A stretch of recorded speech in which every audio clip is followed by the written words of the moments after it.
Speaker, makes provisions to ensure that we also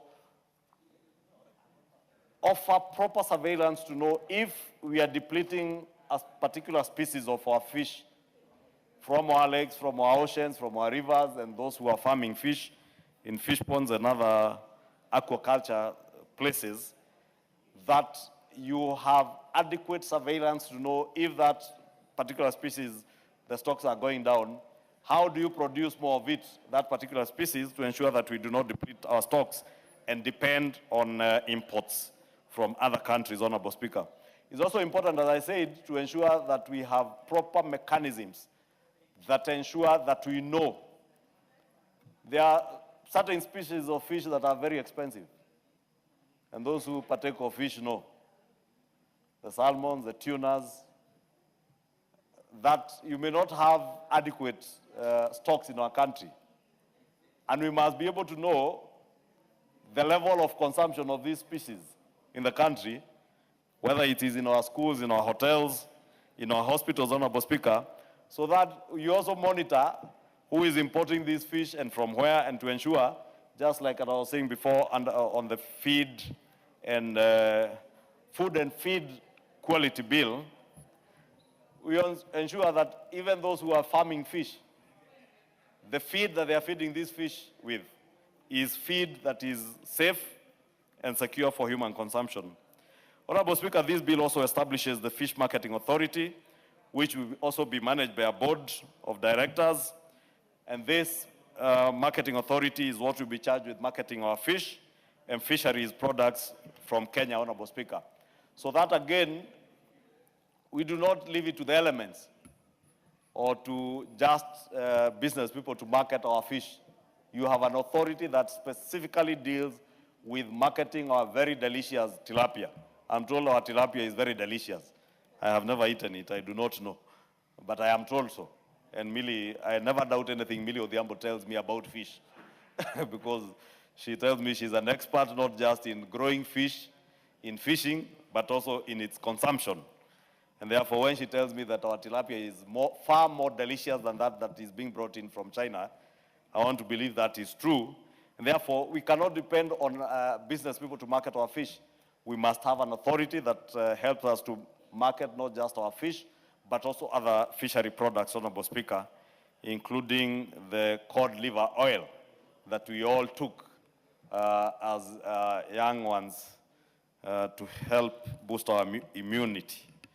Honorable Speaker, I still have a very nostalgic remembrance of the taste of that cod liver oil. And I see my children taking today. So I know these are some of the products, again, that we extract from our fish products that are very beneficial in boosting our immunity and making sure that we are safe. Honorable Speaker, the other institution that this bill establishes are two funds, or rather, this bill seeks to establish two funds. That is the Fisheries Research and Development Fund, and this fund will provide supplementary funding for research intended to further the development of fisheries management, capacity building, scholarship grants, and support for the observer programs. And the fund will be administered by the Director General, Honorable Speaker. The bill further proposes that the fund shall receive its funding from parliamentary allocations, donations made to the service from any source for purposes of the fund, and royalties paid to the service. And that's why, Honorable Speaker, I was saying that this House will also have a critical role in superintending over the utilization of these funds to ensure that even this money that is going towards the provision of research services actually goes towards funding research that will inform the growth of our blue economy sector, Honorable Speaker.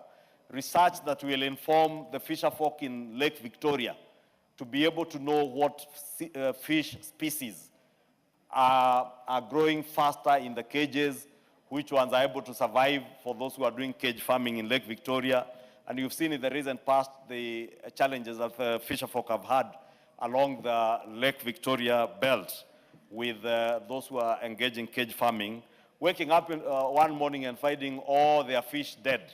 Honorable Speaker, research into the quality of the water around the lake, research in terms of the distance from the beach and how deep into the lake you need to put these cages, would help our rural fisher folk to know where to position their cages so that they don't wake up one morning and find all their fish dead.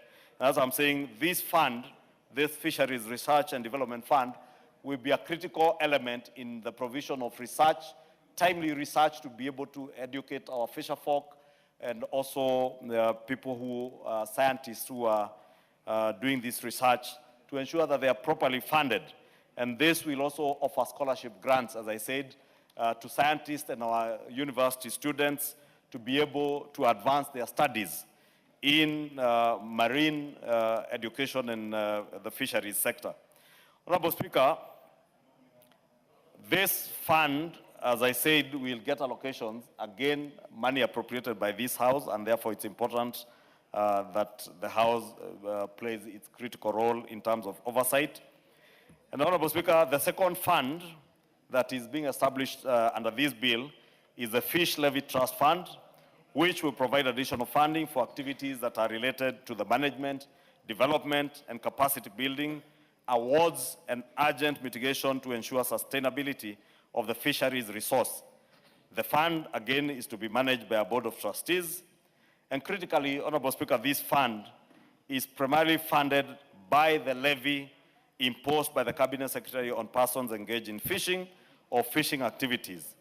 Again, also from donations made to the service from any source for purposes of the fund, and such other sums of money or other assets as may be specifically designated to the Fish Levy Trust Fund by the service out of this general fund. Honorable Speaker, people who engage in this business of farming will be levied a fund, a levy rather, and this levy will go to this levy trust fund and for purposes that I have already pointed out. And it's important, Honorable Speaker, because this is a levy that is being imposed on persons who are engaged in fishing and fishing activities in the country. Again, we ensure that this money goes to proper use. The bill, Honorable Speaker, differentiates the two funds based on management, purpose, and their respective sources of funds. As I said, one is getting direct appropriations, the other is getting money from this levy. And again, it could also get donations to be able to carry on their work. Honorable Speaker, I do not want to belabor many other issues because Seconder will touch on many of the other issues, who is the chair of the committee, and to allow other members who would want to contribute to this bill to contribute. But I want to urge all of us to support this bill. It's a very important bill in terms of management of our natural resource in fishery or in our fish stock and the other resources that exist in the marine world, and also in the development of this sector. The blue economy sector is one very rich resource area in our country. When we talk about natural resources, people imagine you just talk about minerals. And it's good that the State Department for Fisheries also falls under the same